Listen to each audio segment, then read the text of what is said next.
მოგესალმებით ყველას, ვინც მობრძანდით ქუთაისში ფორუმზე საქართველოს გულისთვის. მივესალმები მათ, ვინც ონლაინ გვიყურებს, გამარჯობათ მეგობრებო. თუ დააკვირდებით, იმერეთში ღობეები იმ სიმაღლის არის, რომ გამლელმა ადვილად დაგინახოს.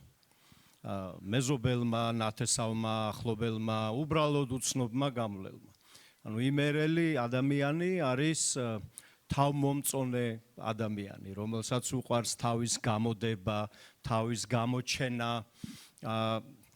ჩვენება საკუთარი გულთბილობის და სტუმართმასპინძლობის. და ეს მე არა მხოლოდ შორიდან ვიცი, არამედ რადგანაც მე თვითონაც სამხარიდან ვარ, გრძნობ კიდევაც თვითონ. მაგრამ აი ამ ხნის განმავლობაში ჩვენ მრავალ ადგილზე ვიყავით და ერთ-ერთი ყველაზე ხშირად გამეორებული სიტყვა, რომელიც მოვისმინეთ, იყო არ გამომაჩინო. იმერელი ეხლაც გულთბილად შეგხვდება, გაგიღებს სახლის კარს, შეგიპატიჟებს, გაგიშლის სუფრას, მაგრამ გეტყვის, რომ არ გამომაჩინო. აი წარმოიდგინეთ ჩვენი დღევანდელი ყოფის ტრაგიზმი, როდესაც თავმომწონე იმერელი გთხოვს, რომ არ გამოაჩინო. ეს მიუღებელია. ჩვენ აი ამ ავტორიტარიზმმა, სიღარიბემ, ადამიანების ჩაგვრამ არია რაღაცნაირად ეს გენეტიკური კოდი და დღეს ადამიანი იმერეთში ერთი მხრივ იმის გამო, რომ ვეღარ არის ისე შეძლებულად, როგორც აქამდე იყო, აღარ აქვს იმის შესაძლებლობა, რაც აქამდე შეეძლო და მეორე მხრივ იმის გამო, რომ რაიმე შარი არ აუტეხოს ან საკუთარ თავს, ან საკუთარ ახლობელს, რომელიც შეიძლება დასაქმებულია ან სახელმწიფო სამსახურში, ან რამენაირად დამოკიდებულია სახელმწიფოზე, გეუბნება, რომ არ გამომაჩინო. და ეს არის ავტორიტარიზმის ბნელი სურვილი, რომ ჩააქროს ეს ქართული მრავალხმიანობა, ჩააქროს ეს იმერული სიხალისე და სიხალასე და ნაცვლად ამისა დაგვიმორჩილოს ერთფეროვან ავტოკრატიაში. ამისათვის ვართ ჩვენ აქ ყველანი შეკრებილი, რომ ეს არ დაუშვათ არა მხოლოდ ახლა, არამედ აღარასოდეს მომავალში. ჩვენ ამ ბოლო დღეების განმავლობაში ბევრი ადგილი მოვიარეთ. მე ვიყავი ჩემ სოფელ დეისში, რომელიც ოდესღაც იყო ძალიან ძლიერი სოფელი და ძალიან მიყვარს, ყოველ აქ ჩამოსვლაზე იქ მივდივარ. მაგრამ მაშინ ადრეულ წლებში, როდესაც აი იქ მისასვლელ გზასაც კი ვერ დაარქმევდი, იმდენად დანგრეული, გაუვალი იყო.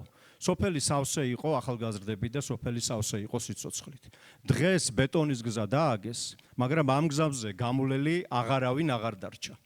არის დუმილი და სიცარიელი. მე ვიყავი ჩემი ცოლის მშვენიერ სოფელში ქუტირში, აქვე, სადაც ოჯახმა იმერული ვენახიც გავაშენეთ და იქ ვესაუბრე ჩემ მეგობრებს, ახლობლებს, ნათესავებს და იცით რა მოვისმინე, აი ქართული ოცნება პირდებოდა მილიონებს თითო სოფელს, გვახსოვს ეს ყველას. და დღეს იქაურებმა მითხრეს, აი გამწარებულმა იმერელმა გლეხმა მითხრა, რომ აი პატარა ტრაქტორი შეიძინა იმისთვის, რომ დაამუშაოს მიწა და იმის ვალის გადახდაც კი უჭირს და როდესაც კრედიტს გადავიხდიო, ერთი კვირა მშვიდად მძინავსო. და მერე ისევ მეწყება შფოთვა იმაზეო, რომ აი რა ვქნა, რა გავაკეთო, როგორ გადავიხადო ეს ვალი.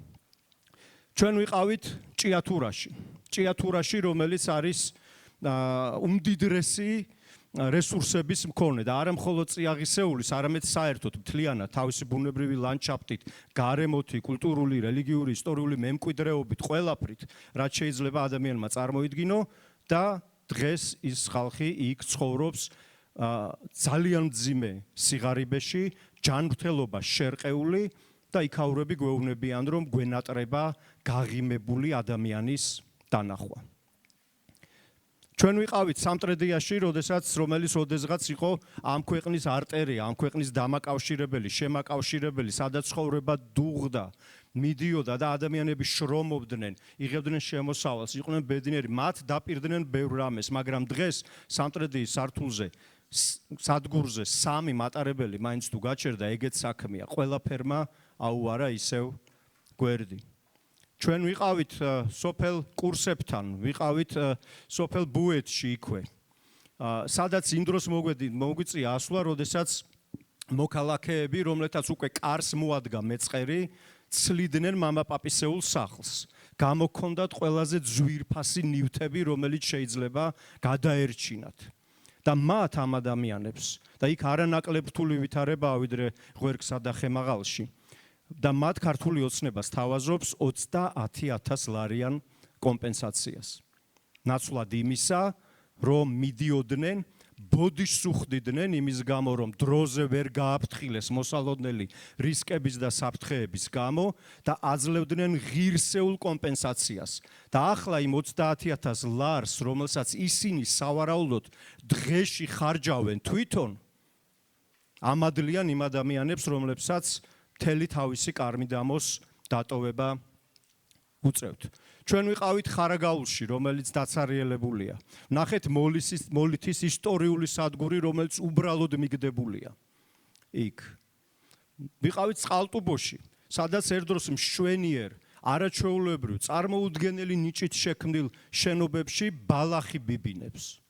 და შესასვლელებში წერია, რომ არ შემოხვიდეთ, სიცოცხლისთვის საშიშია. და ჩვენ რა თქმა უნდა ვიყავით ქუთაისში. ქუთაისი იყო ადგილი, სადაც ყოველთვის ჩამოდიოდა ხალხი. იმიტომ რომ აქ ცხოვრება სხვაგვარად დუღდა და სხვანაირად ცხოვრობდნენ ადამიანები. და დღეს ქუთაისი, მათ შორის მისი აეროპორტი, გახდა ლიდერი თბილისის მერე ყველაზე მეტი მოქალაქე ქუთაისის აეროპორტიდან ტოვებს სამშობლოს. აეროპორტები ყოველთვის იყო შეხვედრის, სიხარულის ცრემლების, სიხარულის გაზიარების ადგილი. და რამდენჯერაც მე მომიწია იქ მისვლა, მე იქ ვნახე ცრემლები იმისა და იმის გამო, რომ ადამიანები ერთმანეთს ძალიან დიდი ხნის განმავლობაში ემშვიდობებიან, იმიტომ რომ მიდიან შორეულ ემიგრაციაში ხალხი და არავინ არ იცის როდის დაბრუნდებიან ისინი უკან. ჩვენ ვნახეთ ქუთაისი, რომელიც იყო ამ ქვეყნის კულტურული, საზოგადოებრივი, პოლიტიკური ცენტრი, ეკონომიკური ხერხემალი ამ ქვეყნის და რომლისკენ მომავალი გზებიც ჯართით და ცხოვრების ნარჩენებით არის მოფენილი. ჩვენ ვნახეთ ქუთაისი, რომელიც უკვე ხედავთ, რომ ჯერ კიდევ შესაძლებელია ამ ქალაქში სასიამოვნოდ გასეირნება, აი მისასთვის არაერთხელ მithქვამს ეს მე, რომ ქუჩაში გაისეირნო, დაატკბე ქალაქის ქუჩით, არქიტექტურით, მაგრამ ესეც ვატყობთ, რომ იკარგება. და თუ ეს კორუმპირებული ავაზაკების პოლიტიკური პარტია არ ჩამოვიცილეთ ყველამ ერთად დროულად, მაშინ გაქრება ქუთაისის სახე, ქუთაისის სული, ქუთაისის ლიტერატურული სახეც, რასაც აი რეზო გაბრიაძე როგორ წერდა, ხო, რომ ეს არის ადრიატიკული ქალაქი, ლირიული ქალაქია, მსუბუქი ქალაქია, სადაც აი ქუთაისელები სხვანაირად იღიმიან, მსუბუქად საუბრობენ, მსუბუქად ტირია და იმ ქვეყანასაც მსუბუქად მიდიან. და დღეს ეს ქალაქი დგას იმ რისკის ქვეშ, რომ გადაიქცეს ბეტონის ტყედ. და საერთოდ დაკარგოს ის სახე, რასაც ჩვენ ყველა ასე ძალიან ვეტრებით. ამიტომ ჩემი მთავარი სათქმელი ამ ფორუმზე დღეს არის ის, რომ გამოჩნდით, იმიტომ რომ ქუთაისი აღორძინდეს. გამოჩნდით, იმიტომ რომ ჩვენ სოფლებში არ ჩაქვრეს შუქი, ცეცხლი ოდებში, ქალაქები არ დაცარიელდეს. მე მინდა მოუწოდო დემოკრატიის სკოლების კურსდამთავრებულებს. წლების განმავლობაში აქ ბევრმა ქუთაისელმაც ისწავლა. თქვენც უნდა გამოჩნდეთ. და მე ვიცი, რომ აქ არის ბევრი ადამიანი, რომელსაც ჯერ კიდევ შეუძლია ნამდვილი თვითმმართველობა შექმნას და ამ თვითმმართველობის მარილი და პეწი გახდეს ქვეყანაში. მე მინდა მიმართო ფერმერებს, რომლებსაც გუშინ შევხვდი აქ ფერმერთა გამოფენაზე და დავინახე, რომ სწორედ ესენი არიან ის მშრომელი და ნიჭიერი ადამიანები, რომლებიც ჩვენი ქვეყნის განვითარების ნამდვილი მოტორი შეიძლება გახდნენ. გამოჩნდით, მეგობრებო, იმიტომ რომ ქუთაისში აღარასდროს აღარ გაბედოს ვიღაცამ უცხო პლანეტელებთან სალაპარაკო ენის ფაკულტეტის დაარსება. და ამ ქვეყანაში და ამ ქალაქში იყოს ფაკულტეტები, სადაც მსოფლიოს საუკეთესო პროფესორები ჩვენს ახალგაზრდობას, ჩვენ შვილებს ასწავლიან ინჟინერიას, ასწავლიან პოლიტიკას, ასწავლიან ეკონომიკას, ასწავლიან სოფლის მეურნეობას და ისინი გახდებიან ამ ქვეყნის ბატონ პატრონები.